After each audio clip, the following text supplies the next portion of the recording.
This is Sean Riona back today, and I'm going to be talking about ways to maximize your battery life for your smartphones. Stay with me.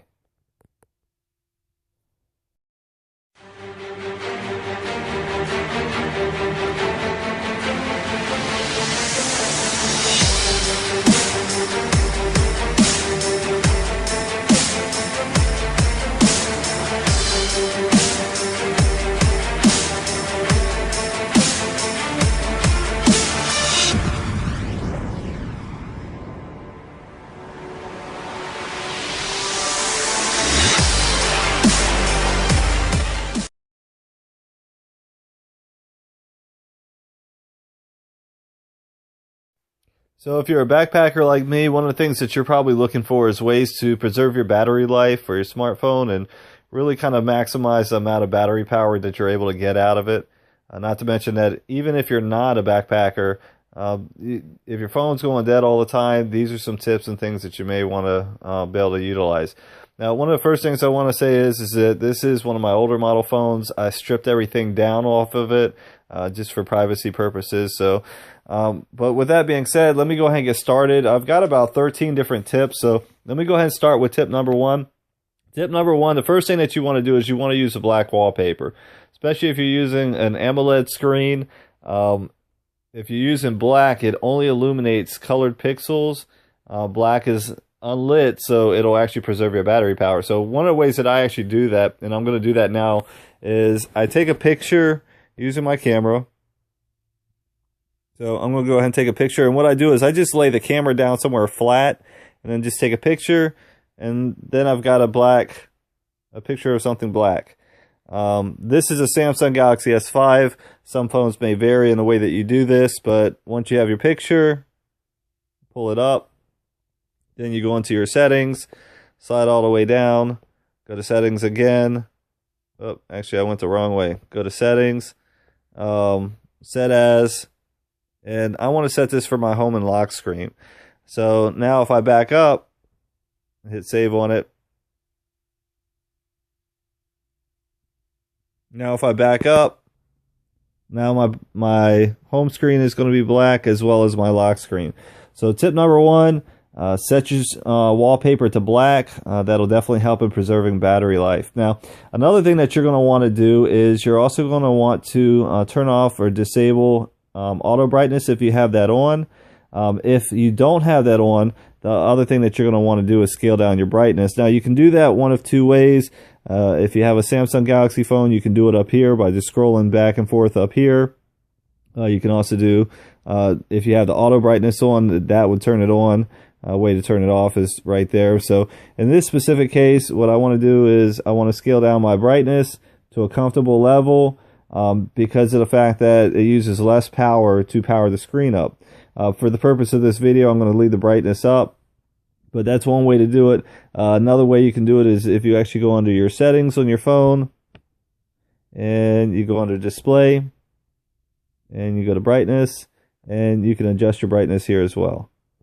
So again, that's a tip. Now, another thing is that you also want to change the screen timeout on your phone. Right here, you can see where I've got it set for 5 minutes. The reason why I did that is because I don't want my screen timing out while I'm recording this video. But if you click on it, normally what I do is I like to set mine around 30 seconds.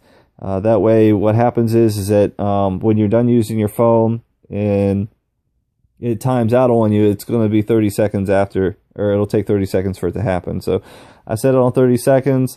But again, I'm going to put it back to 5 minutes just in case. That way while I'm shooting this video, it doesn't time out on me and then I have to start recording everything all over again.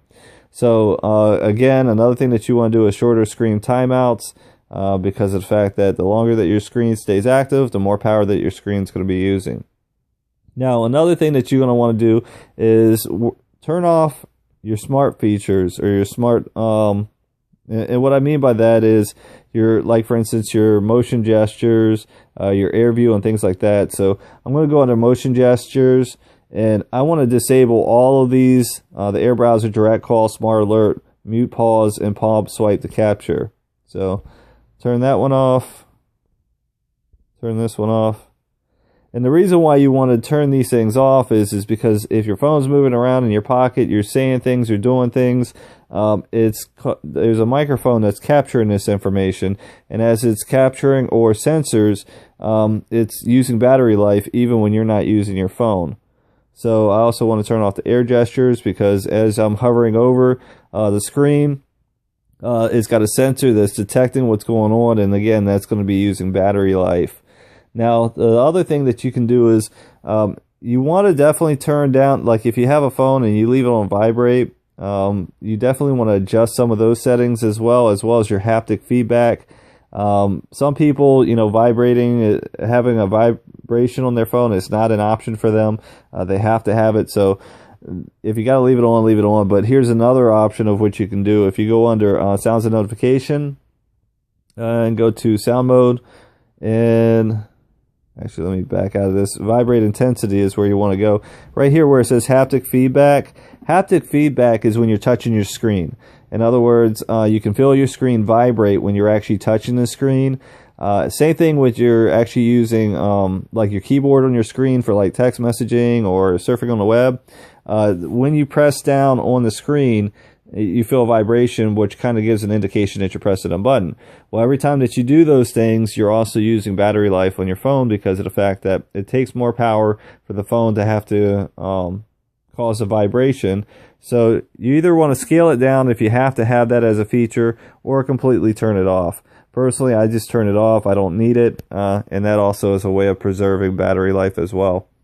Now, another thing that you're going to want to do is if you go to your settings, or if you got a drop-down menu, you're going to want to turn a couple of things off. I always turn location off, which is this one right here. And the reason why is because of the fact that if location is on, it's constantly searching for a signal, providing a location through GPS, and therefore it's going to cause your battery life to go dead, or drain your battery life, because of the fact that it's having to send a signal, which means your phone is having to work. So I disable that. Now, if I need to use it, then I'll turn it on and use it when I need it. But in this specific situation, most of the time I don't need it, so I just leave it off.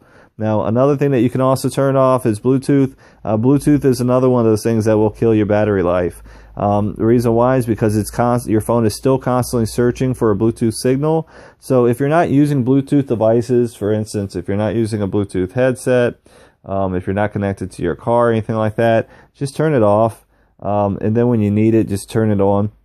Most people really don't use Bluetooth that often, and to leave it on and just waste your battery life, especially if you're out backpacking and you're not using anything where it's going to be Bluetooth compatible, then you really don't even need it on. So just another way of reducing battery or preserving battery life.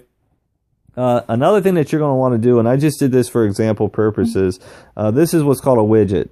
Widgets are anything that you can put on your screen that is actually moving, updating, and those type of things. And the thing is that because of the fact that it is something that's actually moving, it's going to use more battery life. Not to mention the fact that it's sending a signal to update that information. So like for instance, this isn't a really major one, but like for instance, the weather widgets, anything that you can put on your phone that is going to be moving around or anything like that, you're going to want to get rid of that too, because those things are, like I said, sending a signal. But then again, the other piece of that is that it's going to update, and so you want to definitely get rid of that. So a way that you can get rid of it is if you just hold it down, scroll to the top, and then that removes it. Another thing that you're going to want to do too is also remove any apps that you don't use. And here's the reason why. Apps require, a lot of the apps that you have run in the background. In other words, even if you're not using that app, even if your phone's turned off, even if you've closed that app down, some apps require that they're constantly sending a signal. In other words, it's sending a signal to update that specific app, or any type of information on that app. And so if you're actually leaving that on your phone, then what's happening is even when you're not using your phone, that app is requiring data usage, but also it's gathering information in the background. So I don't know if you know, but sometimes if you go into your phone and you check, you'll find apps that you close down that are still running in the background. So one of the things that you definitely want to do is just go through your phone periodically. Any of the type of apps that you have that you don't use, you definitely want to get rid of them. And one of the ways that you can do that is you can go under settings, Scroll down to where it says applications or application manager, and seeing how this is, again, a phone I don't use and I've pretty much resorted to stock, I'll just go ahead and remove Facebook. So just click on it, hit uninstall, and that's a way of uninstalling it. Now, for Samsung devices, another way that you can do it is, I'll just pick this one right here, Power Clean. If you hold it down, you'll get an uninstall button up here. Just drop it in there, and that'll uninstall your app. So you periodically definitely want to go through your phone, any of the type of apps that you have on there that you don't use. I highly recommend that you get rid of them because, again, all it's doing is it's wasting battery life, believe it or not, when you're not using those things. Another thing that you're going to want to do, and I really am not going to be able to demonstrate it too much on here, is you're going to want to disable your auto syncs for any of your social media apps as well as emails if it is not important that you get immediate updates. And the reason why I say that is because what happens again is that any type of social media app or email, depending on the settings that are set up on those specific apps, it's going to constantly send a signal to update that information. So I'll give you an example. If you use a Facebook account, if you use Instagram or Twitter, those specific types of social media apps, what happens is that it's constantly sending a signal to check to see if somebody's responded to you, sent you a message, or any of those type of things. So what I personally do is I go into the settings of each of those apps and I disable, it normally gives you an interval period where you can set it to maybe 5 minutes, every 10 minutes, 15, 30, 60 minutes, or once a day. I normally go in and I disable all of those, and you can do what's called manual, where basically what that means is that when you actually click on the app, and again, I don't have anything set up on here, but we'll just use email for example purposes. When I actually click on the email, that's when it's going to actually go in and update that information. So the way I look at it is I really don't care about my notifications on those things. When I'm ready to sit down and look at Facebook or Instagram or any of those type of social media apps, I just go in and click on it, and then my updates are updated at that point versus actually having them updated real time. So again, that's just another way that you can go in and preserve your battery life as well. Now, another thing that you want to do is you can also, especially if you got an Android phone, is and the same thing even applies for Apple, is you definitely want to go in and you want to adjust your settings for your auto updates. And what I mean by that is, I'll show you. If you go into the Play Store, and this is for Android, top left hand corner, you're going to want to go to where it says account. Oh, let me go back. That's not where you want to go. You want to go to settings, and right here where it says auto updates, you want to click on that. And you've got a couple of different options. You can do not auto update apps, auto update apps at any time, data charges may apply, auto update apps over Wi-Fi. Now, if you're backpacking or you're somewhere out where you want to definitely preserve your battery life, what I would recommend is setting it to do not auto update apps. If you have Wi-Fi at home, I personally leave mine on auto update apps over Wi-Fi because normally when I'm at home, if my battery is going dead or anything like that, I can just plug it up to a wall charger. But again, my recommendation is that if you're out backpacking or you're somewhere where you're going to be gone and you're not going to have access to being able to charge your phone, or limited in the ability to charge your phone, definitely go in and put do not auto update apps. And the reason why is because what's going to happen is that every time, if you have it set to let me go back to the settings. If you have it set to the auto update apps at any time, data charges may apply. What will happen is as you're walking around or whatever it is that you're doing, if those apps receive a signal that say they need to be updated, then they're going to start updating. And what's going to happen is that it's going to be sending a signal, it's going to be installing or downloading that information, and all of those things equate to using data. So again, personal recommendation, if you're in a situation where you have access to Wi-Fi and ability to plug your phone to charge it, auto updates over Wi-Fi only. If you're out in a situation where you definitely want to maximize your battery life, do not auto update apps is what I would recommend. So another thing that you're going to want to do is disable your data, and I'm going to walk you through how to do that. And the reason why is because that when you actually go in and you disable your data, you make it so that way your phone cannot send and receive a signal. One of the things is that with the cell phone, it's constantly sending and searching for a signal to notify it that it's connected to a cell phone tower. In the process of it doing that, when it is connected to a cell phone tower, some of your apps that are data hungry will actually be pulling off of those towers and updating and so forth. Not to mention the fact that, again, your phone's going to be constantly searching for a signal, especially if you're in an area where you have no coverage or you're roaming. It's going to make the battery or the phone work a lot harder to try and locate that signal. And so therefore you're going to pull more battery life. So one of the things that I actually do is I actually go in and put my phone in airplane mode. If you have an Android phone, again, this is a Samsung Galaxy S5.